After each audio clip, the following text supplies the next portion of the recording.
2 weeks ago, the Thunder completed one of the best comebacks of the season when they stunned the Heat by opening the fourth quarter on a 24-0 run.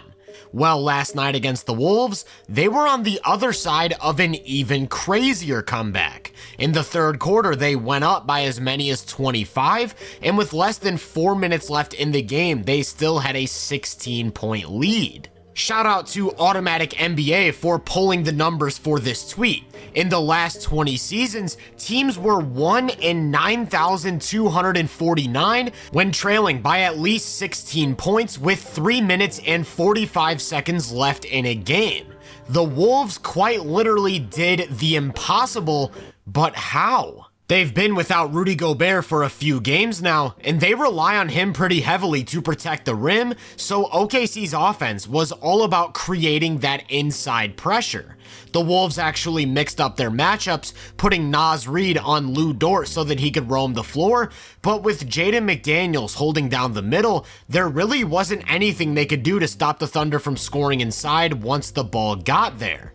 They tried a few different strategies on Shea, from switching to hedging, but with Hartenstein slipping the screen and catching the ball with an advantage, it was way too easy to get to the paint. Of course, if Shea played in isolation and got by his man on a drive, they didn't have the shot blockers needed to turn him away, and the same applied to Jalen Williams when Luka Garza checked in off the bench, as he went right into his body for automatic offense down low. On the other side of things, the Thunder did something similar, matching Hartenstein up with Jaden McDaniels so that he could freely roam the floor as a free safety and protect the rim. Here's one where Edwards is looking to isolate from an open side, and watch as iHeart cheats way over from the weak side to load up early. Ant decides to still try attacking anyways and gets shut off at the basket.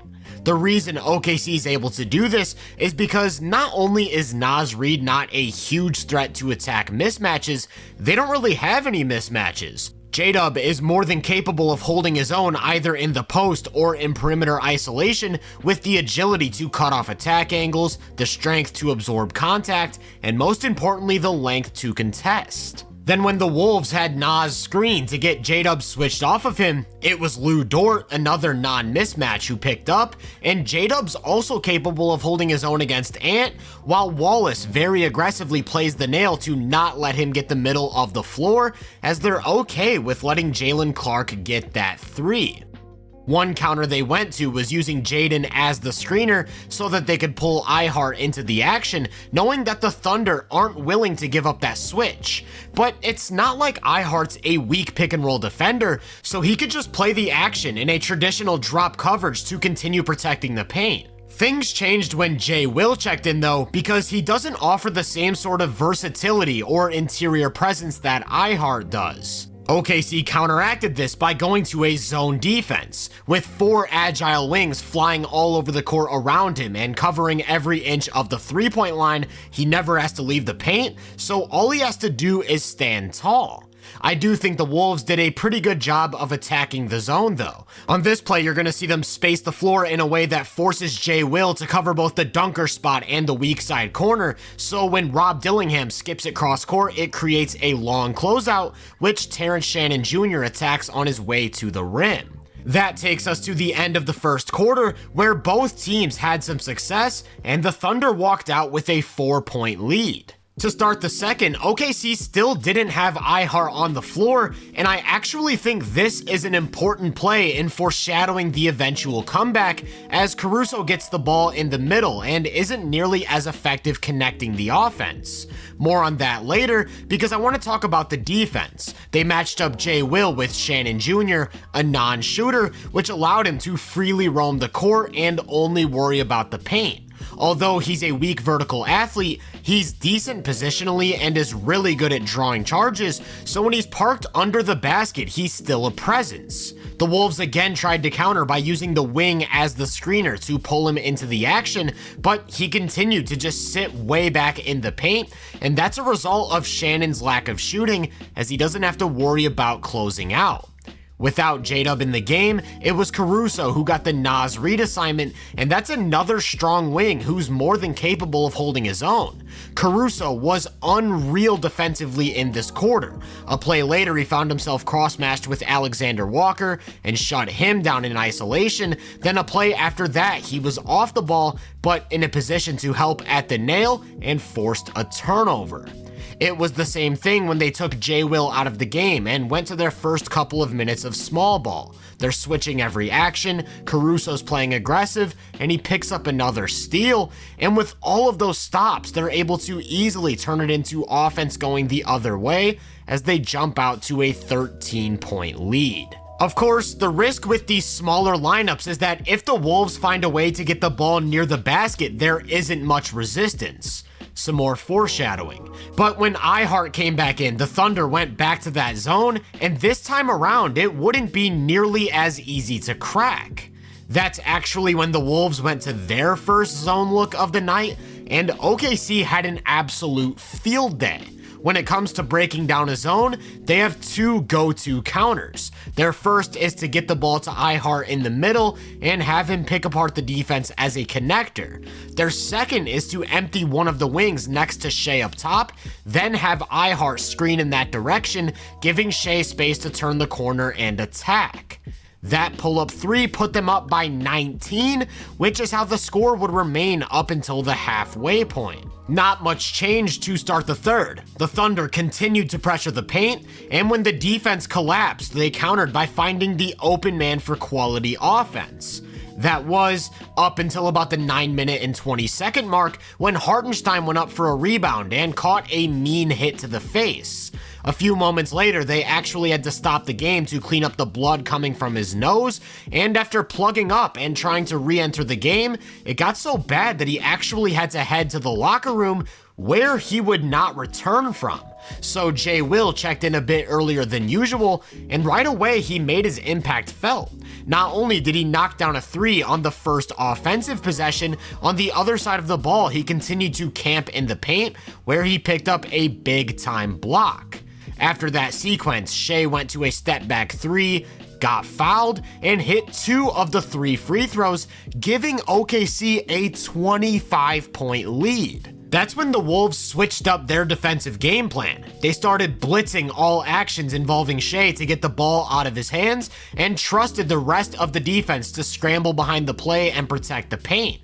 And this strategy actually worked incredibly well because they were able to take advantage of Alex Caruso's lack of shooting. When Shea attacks, Nas is only worried about the ball and draws a charge. Then the Wolves went back to their zone, and if you remember, their go-to counters involve iHeart's skill set. So they had to get creative, and they did that by once again going to a smaller lineup to keep 5 ball handlers and passers on the floor.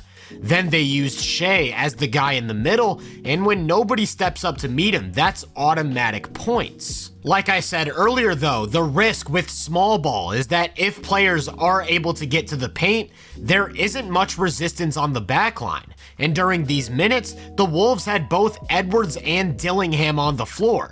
That's 2 guys who are really difficult to stay in front of, and after that initial penetration, they've got the shooting around them to take advantage.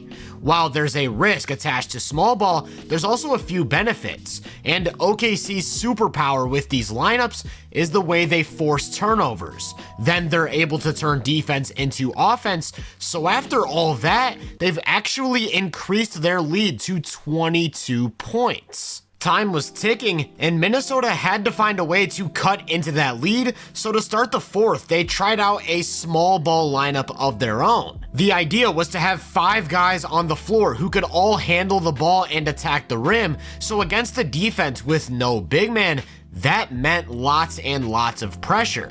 It didn't matter if it was Rob Dillingham, Terrence Shannon, or Jaden McDaniels. Every time down, somebody was attacking downhill, and the Thunder didn't really have a counter. They also incorporated some mismatch hunting into these plays. This one starts with Jalen Clark handing the ball off to Shannon, and that's so he can get the switch onto Isaiah Joe. From there, he has a huge physical advantage and easily gets to the paint. With this smaller lineup, they went back to the zone for a third time. Again, there's no iHeart, so OKC tried using Caruso as that connector in the middle, but it just isn't nearly as effective.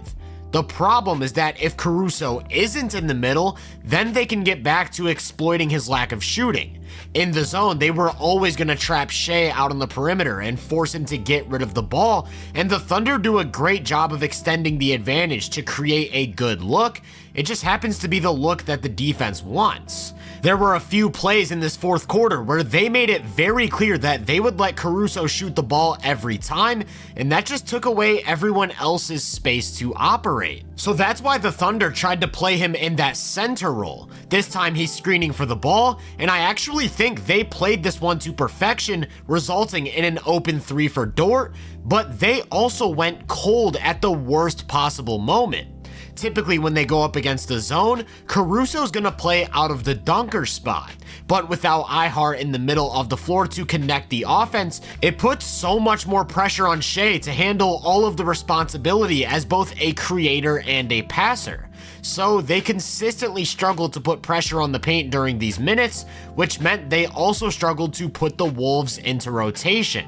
Without a drive or a rotation, that meant they were forced to live on the 3-point line, and like I said, they went cold at the worst possible moment. And while that's going on, you've simultaneously got Naz Reid doing stuff like this to cut the lead down to single digits. The clock was still working against the Wolves though, down 9 with 2 minutes to go, so they increased the ball pressure, now trapping Shai at half court. The Thunder again do a great job of moving the ball to break it down, and this right here is an automatic push shot for iHeart, but that just isn't in Caruso's bag. It was the exact same thing next time down. Shai gets trapped, he hits the wing, who hits Caruso in the middle, and he doesn't even look at the basket. This right here should be a free 2 points, and he instead moves it to a cutting J-Dub who gets met at the rim.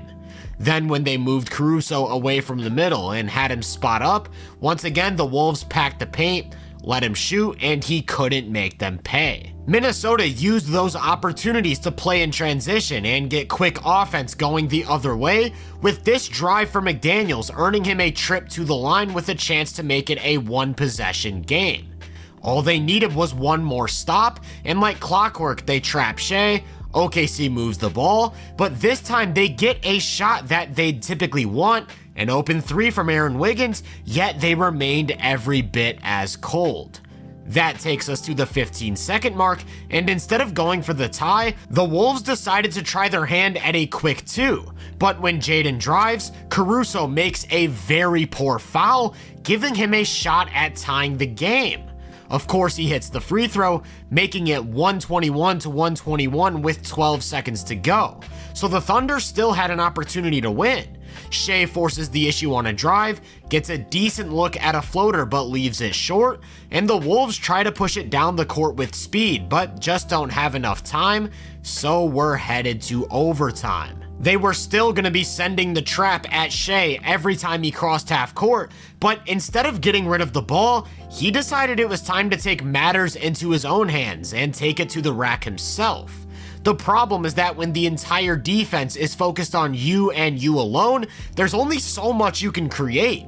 This time he's blindsided by help and turns it over, which leaves Jaden with an opportunity to attack in the open floor as he gets to the rim and draws a foul. It's all about finding that balance between when to attack and when to find the open man. And I think Shai pretty much has that mastered by this point, but no matter how many good looks he created, nobody could seem to make a shot.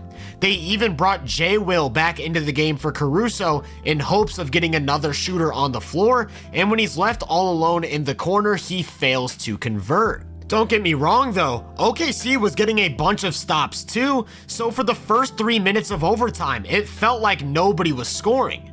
That prompted the Wolves to get Edwards back on the floor for the first time in nearly 10 minutes of gameplay, and that's because they know the Thunder are either gonna double or load up on Ant's drives early, leaving Rob with an advantage to attack, but he isn't able to finish. No matter how many stops they got, the Thunder just couldn't put this game away. Shai gets trapped, 3 quick passes lead to a wide open corner 3 for Dort, and they couldn't throw a rock into the ocean. In the final minute, they brought Caruso back into the game, and he was right back to the middle of that zone. But this time when he attacks on a drive, he finally gets a tough finish to go. Down one with 40 seconds left, the Wolves once again go to Ant to create the initial advantage. This time it's Nas who's one pass away and catches the ball with space to attack, and I honestly have no clue how this wasn't a foul on Dort. It's not a big deal though, because they somehow get the ball right back, and in pursuit of an offensive rebound and putback, Nas draws a foul down low. He hits both free throws, giving them a 1-point lead, and now it's time for the Thunder to respond. Shea draws that trap, but instead of getting rid of the ball, he decides to try driving through the entire team, and he beats multiple defenders before Ant comes in with one of the best blocks of the season. Then OKC's forced to play the foul game, and Alexander Walker gives them a 3-point lead. That leaves them with one chance to tie the game, and Shea gets to a tough three, but it doesn't drop, and the Wolves have completed the impossible. On the Thunder side of things, I believe this comeback highlighted two potentially alarming issues as we approach the playoffs. The first is that when teams force them into dying at the three-point line, they can be really inconsistent. Most defenses are comfortable leaving Cason Wallace and Alex Caruso open, which clogs up driving lanes for guys like Shea and J-Dub. They're relying very heavily on Aaron Wiggins and Lou Dort to produce like 40% three-point shooters, which is something I'll be watching very closely come postseason time. The second alarming signal to me is that when Shea was being trapped at half court, nobody stepped in as that next shot creator and punished the defense. J-Dub absolutely needs to be that guy for them if they want to win a championship. With that said though, I'm actually not worried when it comes to the big picture. Like I said, Hartenstein is their best connector and the guy they go to when it's time to counter a zone. With his injury, as well as Chet being out, they had to rely on either J-Will or small ball lineups to fill the second half, which pretty obviously isn't a viable long-term setup on either end of the floor. To me, the biggest takeaways from this game actually come on Minnesota's side. In a game where Randall, DiVincenzo, and Gobert are sidelined, to come back from a 16-point deficit in less than 4 minutes without your best player on the court is truly a remarkable feat, and it speaks to the amount of young talent they have. From Jaden McDaniels and Naz Reid to Rob Dillingham, Jalen Clark, and Terrence Shannon Jr., the Wolves have a very interesting and very fun group of young guys who each have a unique set of skills. So not only are they going to look even more dangerous when they finally get everyone back, they're setting up a pretty nice future for themselves, and this comeback may just mark the shift. If you enjoyed this breakdown, make sure to drop a like, subscribe, and turn my post notifications on to be first on more content. If you're interested in my more in-depth research, make sure to check out the Hoop Venue podcast and my social media profiles. You can find those links in the description. Feel free to let me know down in the comments what you thought of this comeback. As always, I hope you all have a great day, and I'll catch you guys in the next one.